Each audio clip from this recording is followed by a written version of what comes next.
మాట వినాలి, మాట చెప్తే వినాలా?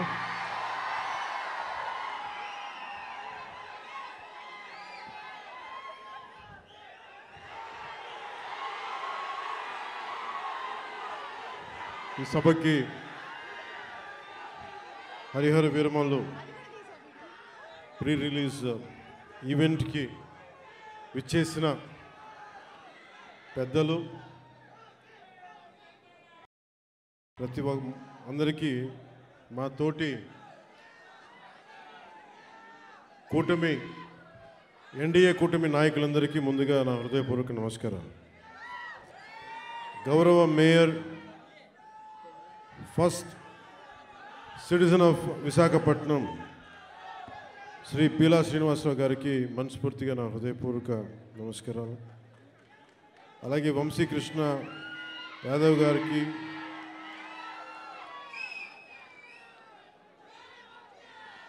గానా వెంకటరెడ్డి నాయుడు గారికి, పంచకర్ల రమేష్ గారికి, పల్లా శ్రీనివాస్ గారికి, శ్రీ గంటా శ్రీనివాస్ గారికి, సీనియర్ నాయకులు, నాకు ఇష్టమైన మేధావి, సూక్ష్మంగా అన్ని అర్థం చేసుకోగలిగే సీనియర్ నాయకులు శ్రీ కొండతోల రామకృష్ణ గారికి, అవసరం వస్తే వీధిలోకి చొక్కా మడిచి ముందుకొచ్చే సుందరపు విజయ్ కుమార్కి, వెనుకబడ్డ మన ఉత్తరాంధ్రాకి సంబంధించి ఉద్యోగాలు, ఉపాధి అవకాశాలు కల్పించడానికి ముందుకున్న లోకం మాధవ్ గారికి,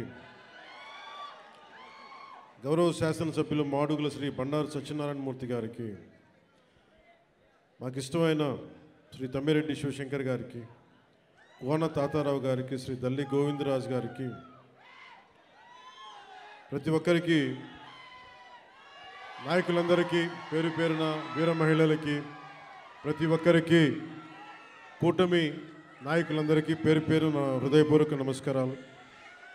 ఇక్కడికి విచ్చేసిన నా అభిమాన, నీకు నాకు 2 గుండెల దూరం, అలాంటి మీకు నా హృదయపూర్వక నమస్కారాలు. ఒక 1000 మంది వస్తే 10 మంది కూటమి చేరితే ఎలాంటి పరిస్థితులు ఉంటాయో అనే పరిస్థితుల్లో ఎంతో శ్రమ తీసుకొని పోలీస్ అధికారులందరూ కూడా సహకరించినందుకు వారికి నా హృదయపూర్వక నమస్కారాలు చెప్పబోయే ముందు, మనకి ఈ వేదికనిచ్చిన vice chancellor Andhra university professor GP Rajasekhar గారికి నా హృదయపూర్వక ధన్యవాదాలు. అలాగే commissioner of police Visakhapatnam Shri Shankhabrata Bagchi గారికి, Shri Harendra Prasad collector district magistrate Visakhapatnam, Shrimati Ajitha Vejendla DCP 1 DCP గారికి, మీడియా మిత్రులకి, పోలీస్ డిపార్ట్మెంట్లో ఉన్న ప్రతి ఒక్క మా కానిస్టేబుల్ సోదరులకి, మా SILకి, మా CA ఆఫీసర్స్కి, DSPలకి, ప్రతి ఒక్కరికి నా హృదయపూర్వక నమస్కారం. నాకు వైజాగ్, విశాఖపట్నం నాకు చాలా గుండెల్లో ఉన్నది. అంటే చాలామంది అనుకుంటూ ఉంటారు, ఈ పవన్ కళ్యాణ్ అనేవాడు ఏ ఊరు వెళ్ళినా ఆ ఊరిలో ఉంటాడని చెప్తాడేంటి అనుకుంటా ఉంటాడు.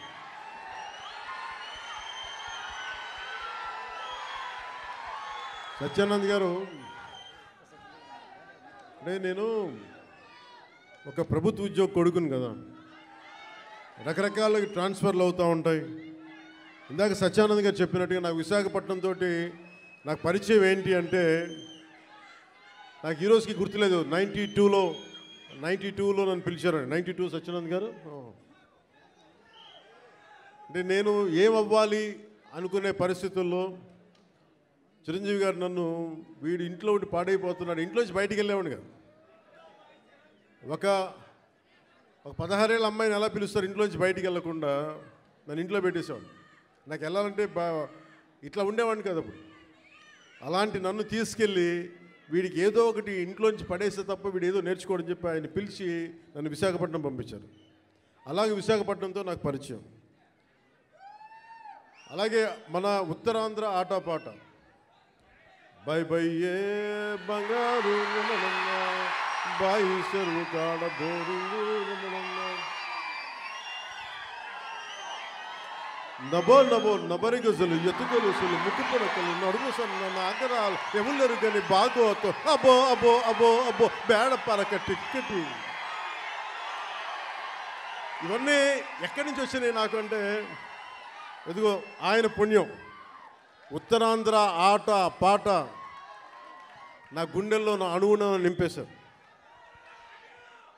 అలాగే అంటే అలాంటి విశాఖపట్నం సినిమాలకే కాదు, ఇదే నోవాటెల్లో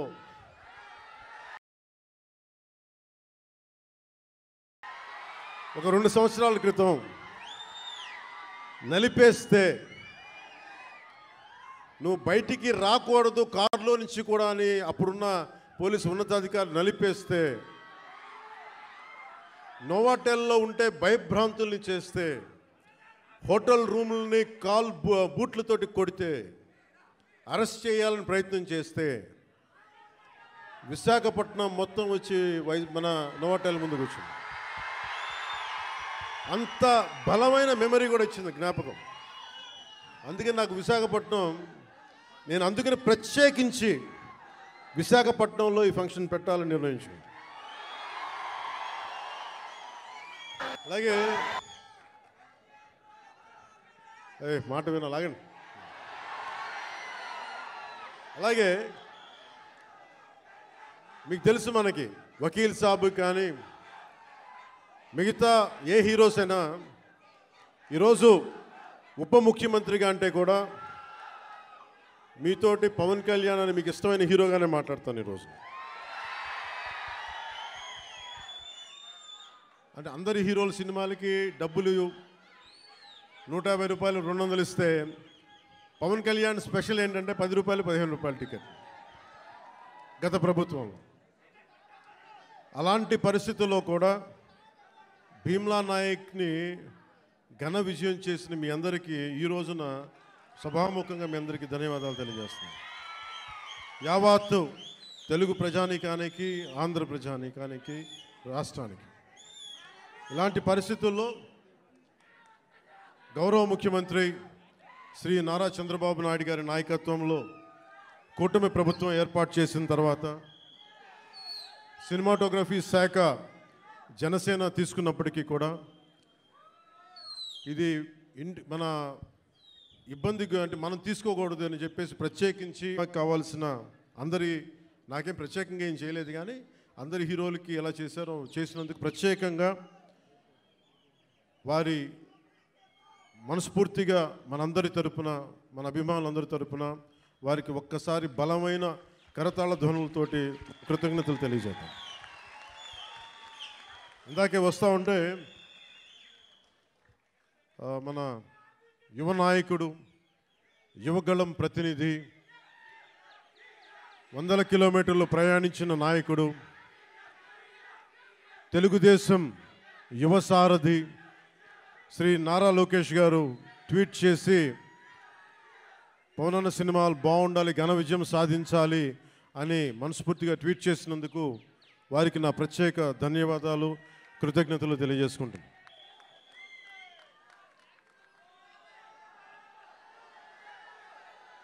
అలాగే ఈ ప్రమోషన్ ముఖ్యంగా ఒక నెల రోజులుగా ఇంటర్వ్యూల మీద ఇంటర్వ్యూస్ ఇస్తా. అంటే తన ప్రతి దానికి సినిమాకి ఒక ఆకర్షణతోటి ముందుండి సినిమాని ప్రమోట్ చేసిన శ్రీ మిస్ నిధి అగర్వాల్ గారికి మనస్ఫూర్తిగా నా కృతజ్ఞతలు తెలియజేస్తాను. ఈరోజు నేను మీ ముందుకు వచ్చాను ఇలాగా. నిన్న అన్ని ఏకదాటిగా పొద్దున్నుంచి రాత్రి 12 దాకా ఇంటర్వ్యూస్ ఇచ్చాను అంటే అలాగే ఈరోజు మీ ముందు నిలబడ్డాను అంటే ఆవిడ చేసిన పనికి నాకే సిగ్గొచ్చి మన సినిమాని మనం ప్రమోట్ చేసుకోకపోతే ఎట్లా.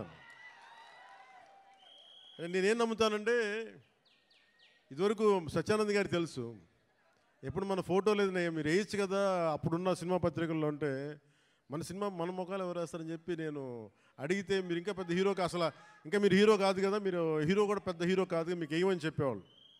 నాకు అది అలవాటు అయిపోయింది. పబ్లిసిటీ లేకుండా సినిమాలు అవ్వటం, మీ గుండెల్లో మీరు పెట్టుకొని గెలిపించారని విజయం ఇచ్చారు తప్ప నాకు ఎప్పుడు మీడియాతోటి మాట్లాడాలని కానీ నేను కోరుకున్నప్పుడేమో జరగలేదు. తర్వాత నాకు అలవాటు అయిపోయింది మీడియా లేకుండా సినిమాలు విజయం సాధించడం.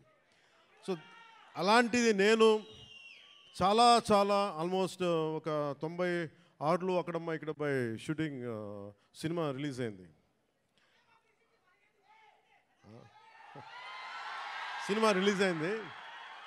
ఆ రోజు నుంచి ఈ రోజు దాకా ఎప్పుడు నేను చాలా ఏదో ఒక ఆడియో ఫంక్షన్ చేయటం.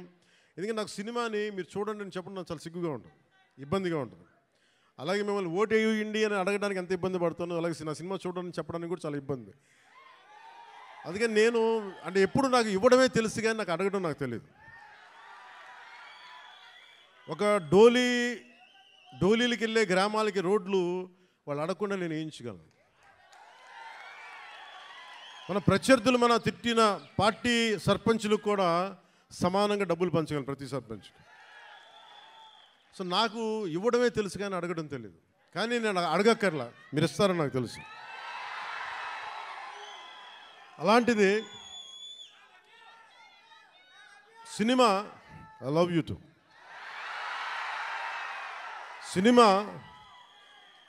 సినిమా ఎంత బలమైందంటే నేను మీతోటి ఎందుకు పంచుకుంటున్నానంటే ఇది సార్ మీరంతా కాళ్ళు నింపలేసి కొంచెం ఎక్కువసేపు మాట్లాడతాను మా వాళ్ళతో.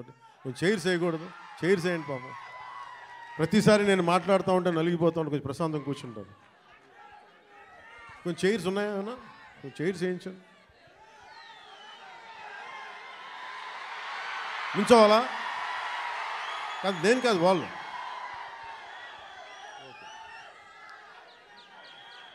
నాకు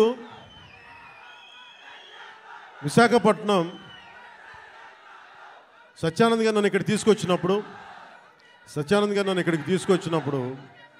నాకు యాక్టింగ్ అంటే తెలియదు, యాక్టింగ్ ఓనామాలు తెలియదు. మీరు అలసిపోయిన తర్వాత మాట్లాడతాం, మీరు అరౌండ్ ఎంతసేపు అరుస్తాం. ఈ అరుపులు ఈ ఉత్సాహం రేపు సినిమాలకు ఉంచుకోండి, మొత్తం అలసిపోతాం.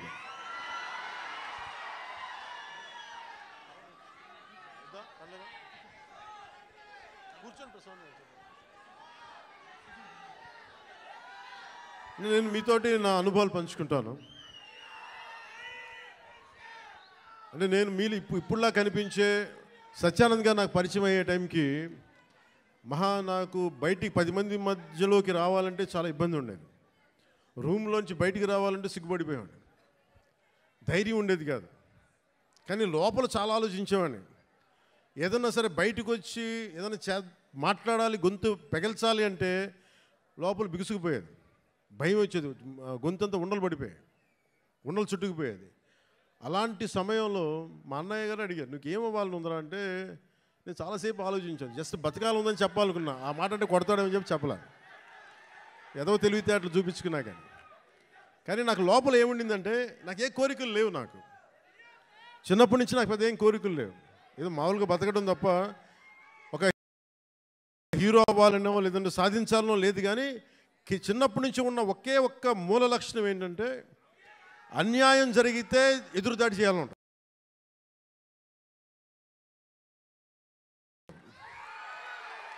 నాకే జరగక్కర్లే, అలాగే సహాయం చేయాలనిపిస్తుంది.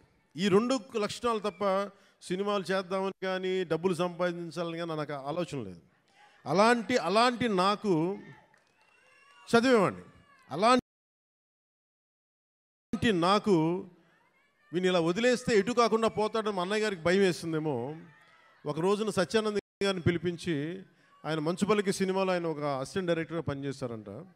ఆయన పిలిపించి ఈయన ఢిల్లీ నేషనల్ స్కూల్ ఆఫ్ డ్రామాలో ఆయన అక్కడ చాలా పాల్గొని నేర్చుకుని ఆయన అలాంటి వ్యక్తిని తీసుకొచ్చి నాకు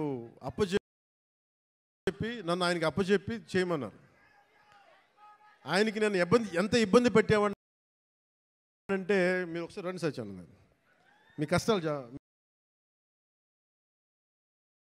చెప్తాను. ఇప్పుడు దాకా తెలియదు కదా ఎవరికి నేను ఆయన ఎలా ఇబ్బంది పెట్టేవాడిని.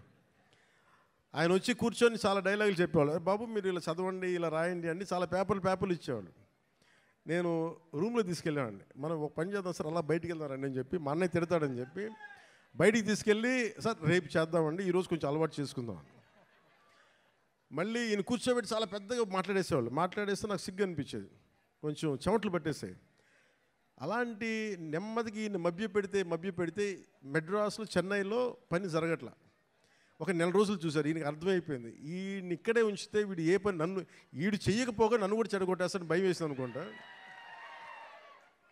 ఆయన ఏమనేవాళ్ళు, చూస్తూ ఉండేవాళ్ళు. సో నన్ను ఫైనల్గా ఏం చేశారంటే, మా అన్నయ్య చిరంజీవి గారికి ఏం చెప్పారంటే, తమ్ముడిని నేను విశాఖపట్నం తీసుకెళ్తానండి, అక్కడ కొంచెం నాకు టీం అంతా ఉంటుందని. అని తీసుకెళ్ళి నన్ను ఇక్కడ పడేశారు. మధ్యలో పడేస్తే నేను ఈయనంటారు కూర్చోబెట్టి నడిచే, డ్యాన్సులు చేసే, ఇవంటే నాకు సిగ్గుతో చచ్చిపోయేవాడిని. ఎలారా వీళ్ళందరూ యాక్టర్స్ అవుతారు, ఎలారా వీళ్ళందరూ చేస్తారు అనుకునేవాడిని. మరి మెల్లిగా నా చేత కొంచెం సిగ్గు, చిన్న మ్యూజిక్ ఫస్ట్ నాకు నేర్పించిందల్లా, ప్రారంభించింది సరస్వతి నమస్తుభ్యం అనే ఒక ప్రార్థనతోటి నాకు నా నటనా శిక్షణ మొదలైంది. అందుకే సరస్వతి దేవికి అని నాకు ఈ రోజుకి గుర్తు. ఆయన సరస్వతి ప్రార్థన రోజు పొద్దున్నే చేయించి నాకు క్లాసెస్ పెట్టేవాళ్ళు, ప్రారంభించేవాళ్ళు.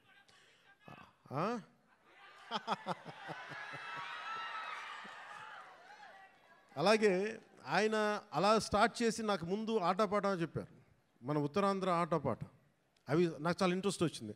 మెల్లిగా ఆయన్ని చిన్న ఏమంటుంది, పాముని ఏమంటుందని ఒక వైల్డ్ యానిమల్ని ట్రైన్ చేస్తారు చూసారా, అలా కొద్దిగా టేమ్ చేసి ట్రైన్ చేసి ఒక 2 అక్కడ దాకా తీసుకొచ్చాను నన్ను. అంటే నోట్లో నుంచి ఒక వాక్యం, అమ్మ ఇట్రా నాన్న నేను బయటికి వెళ్తున్నాను చెప్పడానికి కూడా నేను తటపాయించే నా వ్యక్తిత్వానికి ఒక 1.5 hour ఒక స్ట్రీట్ ప్లే చేయించిన గంత బై ద ఎండ్ ఆఫ్ 2 నెలల్లో. సో నన్ను అంత ట్రైన్ చేసి నేను నేర్చుకున్నది ఏంటంటే, నటన నేర్చుకోలేదు ఈయన దగ్గర, ధైర్యాన్ని నేర్చుకున్నాను ఈయన దగ్గర. అంటే నీకు ఏదైనా ఒక అభిప్రాయం ఉన్నప్పుడు నిర్భయంగా చెప్పడం చేసుకో. ఏమవుతావు, మహా అయితే ఫెయిల్ అవుతావు, ఏమవుతుందని. నాకు ఎందుకు ఆయన పాదాలకి ఈరోజు ఎప్పుడు నాకు అనిపించిన, ఎందుకు ఇష్టం అని నమస్కారం పెడతానంటే, నాకు ధైర్యాన్ని నాకు పరిచయం చేసిన వ్యక్తి ఆయన. అంటే నీకు అభిప్రాయాలు 100 ఉండొచ్చు, లోపల భావాలు 1,00,000 ఉండొచ్చు, కానీ వాటి మీద నువ్వు ముందుకొచ్చి దాన్ని యాక్ట్ చేయకపోతే ఏం అవ్వదు అనేది నాకు ఆయన నోటితో చెప్పాలి.